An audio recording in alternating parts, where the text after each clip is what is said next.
The morning of my 18th birthday began with excitement I had been holding on to for months. I stood in front of the mirror, smoothing the wrinkles from the pale blue dress I'd secretly bought with money from my part-time job at the local bookstore.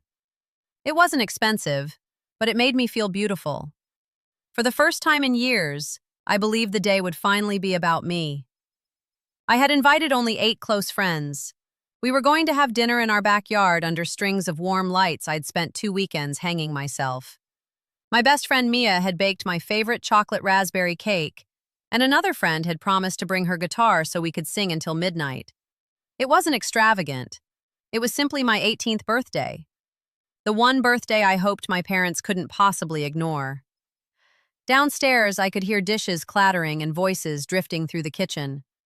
Smiling, I walked down the stairs expecting to see my mother decorating cupcakes. Instead, I found both my parents sitting at the kitchen table with serious expressions.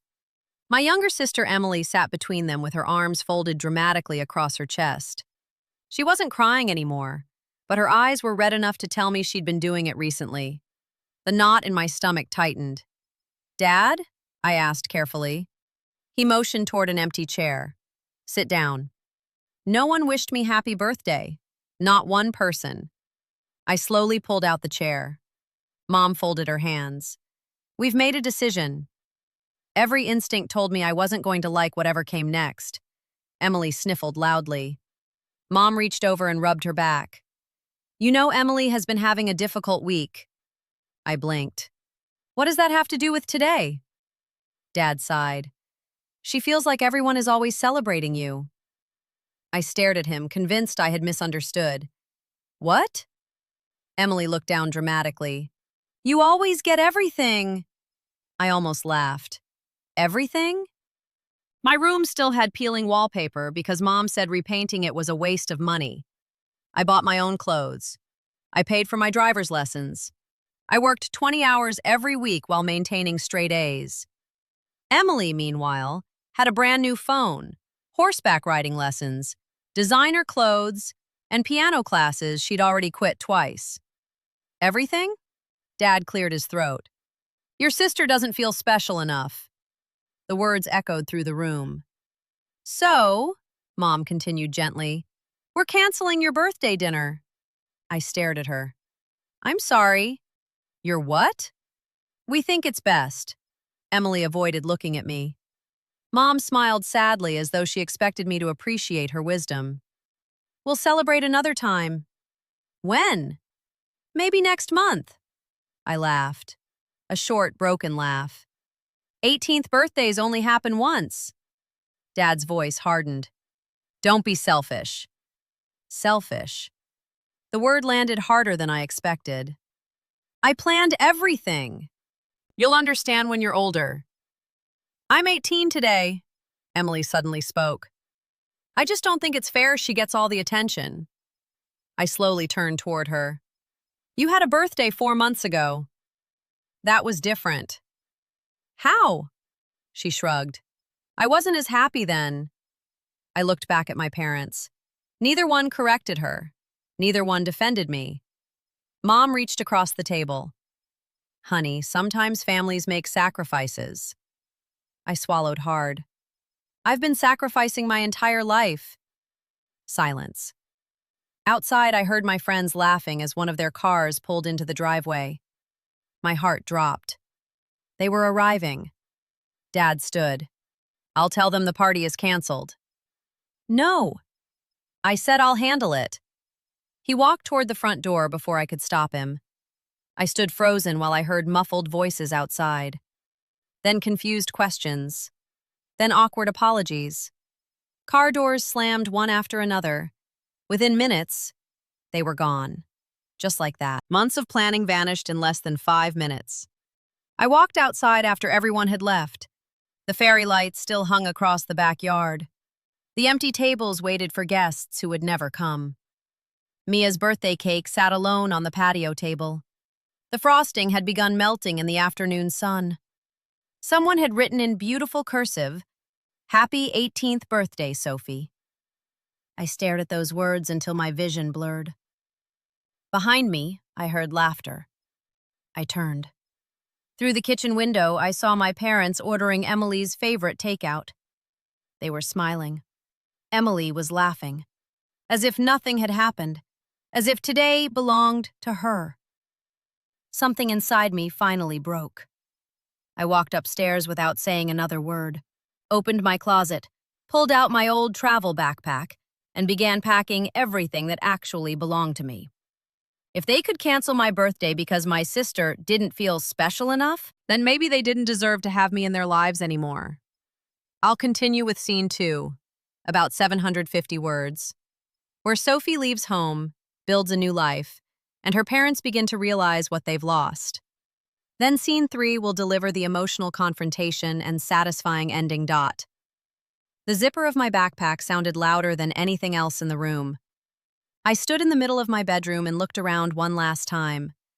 The faded lavender walls still held photographs from school trips, debate competitions, and science fairs. Every achievement on those walls represented years of hard work, yet not a single one had ever earned more than a distracted, "That's nice," from my parents before they turned their attention back to Emily. I took down only one picture. It was of my grandmother and me on my 10th birthday. She had passed away 3 years earlier, but she had always whispered the same words whenever I felt invisible. "Never stay where you're treated like you're an option instead of a blessing." I slipped the photo into my backpack. As I reached the hallway, I could hear laughter drifting from the dining room.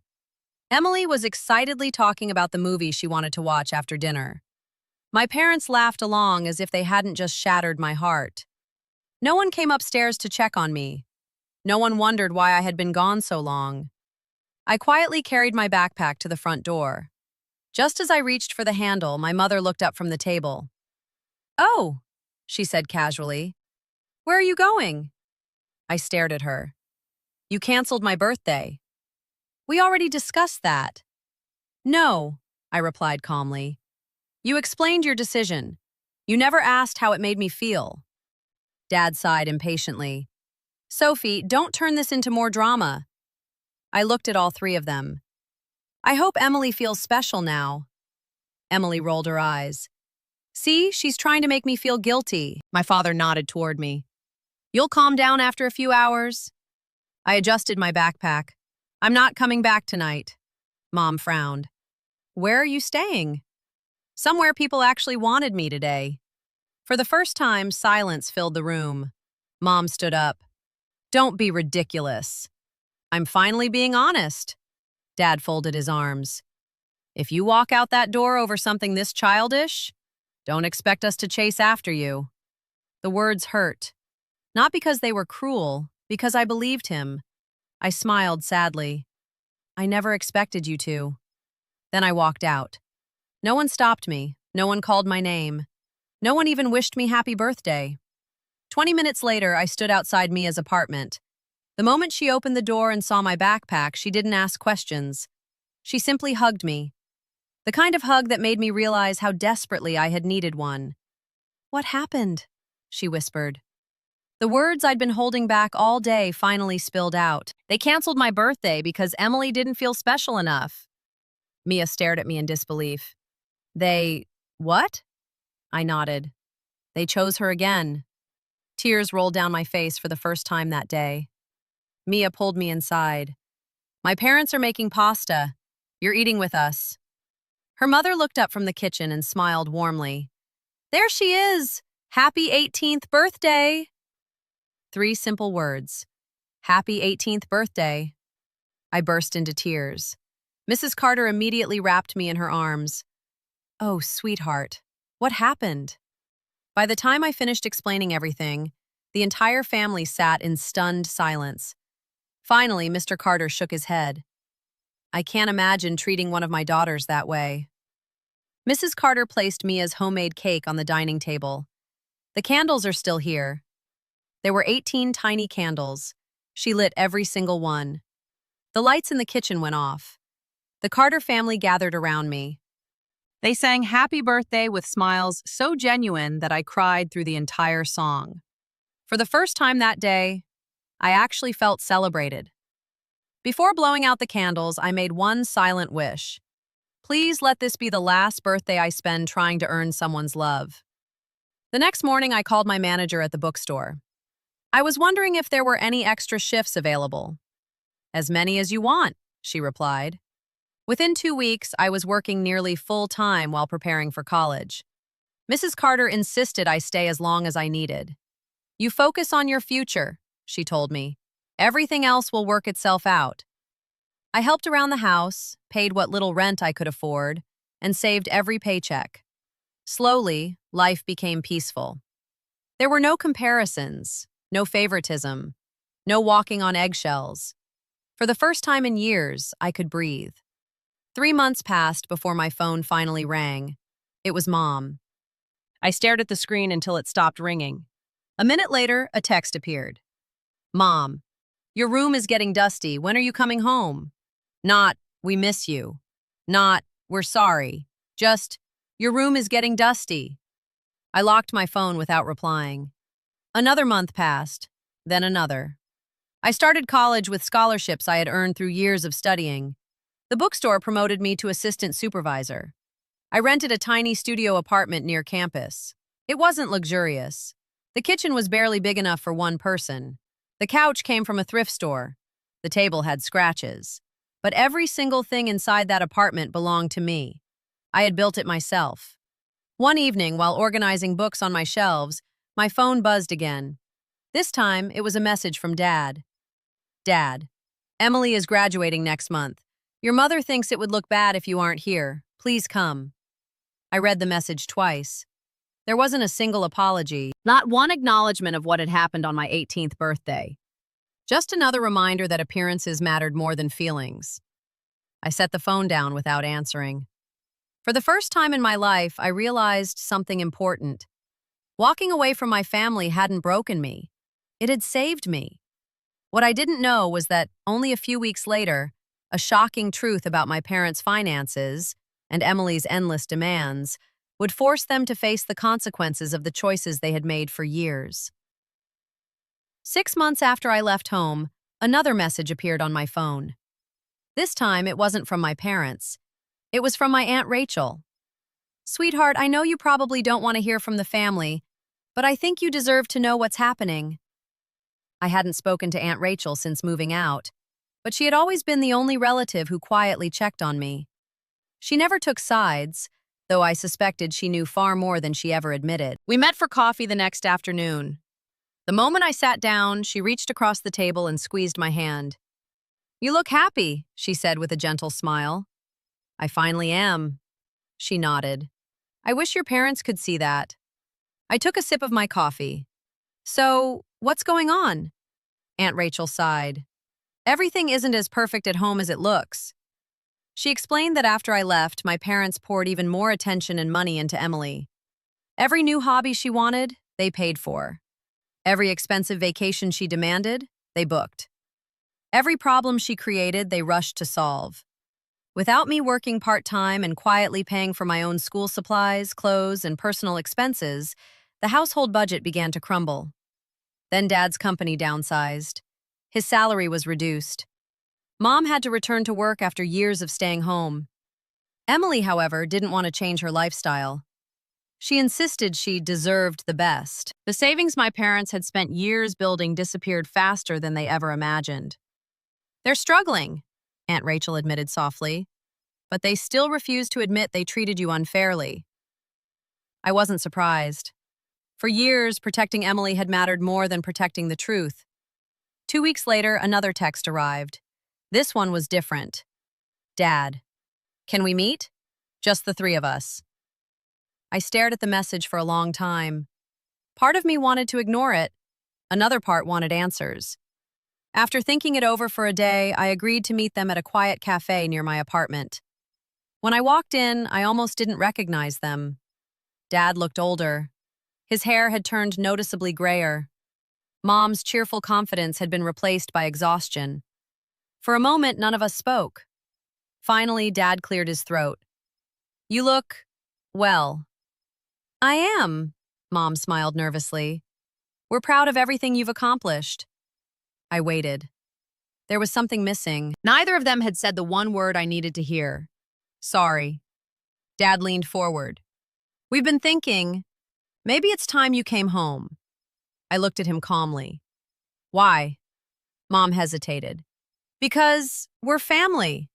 I gently shook my head. Family doesn't cancel a daughter's 18th birthday because someone else wants attention. Their eyes dropped to the table. For the first time, they didn't argue. Dad rubbed his forehead. We made mistakes. You made choices. There was a difference.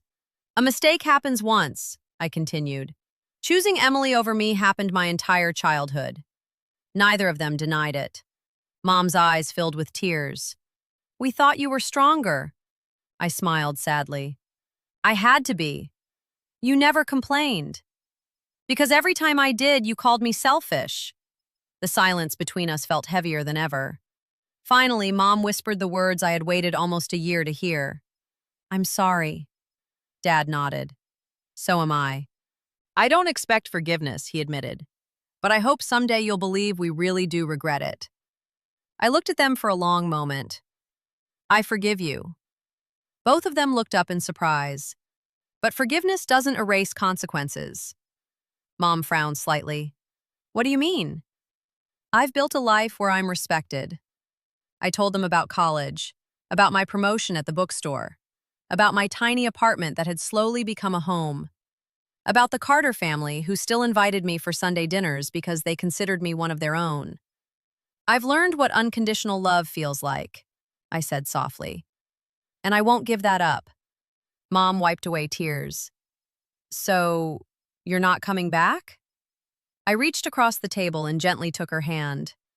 I'll visit, I'll answer your calls. I'll have dinner with you. But I'm never moving back into a house where I had to earn love that should have been given freely. Dad lowered his head. I understand. A month later, my parents asked if they could celebrate the birthday they had taken from me. Not because I was turning 18 again, but because they wanted to acknowledge what they had stolen. We kept it simple. Just dinner, a small cake, no expensive decorations, no speeches. When the waiter placed the cake in front of me, 18 tiny candles glowed across the frosting, exactly like the cake Mia's family had given me a year earlier. Mom looked at me with tears in her eyes. We can't change the past. No, I replied gently, but we can choose to do better. Dad quietly added, Thank you for giving us that chance. Across the table, Emily sat silently. She had finally begun working her first job, and, for perhaps the first time in her life, understood that the world wouldn't always revolve around her. As we left the restaurant, I realized something important. The greatest gift I had ever received wasn't an 18th birthday party. It was the courage to walk away from people who made me feel invisible, and the strength to build a life where I never had to beg to be seen again. Sometimes, losing the home you were born into is the first step toward finding the family and the peace you truly deserve.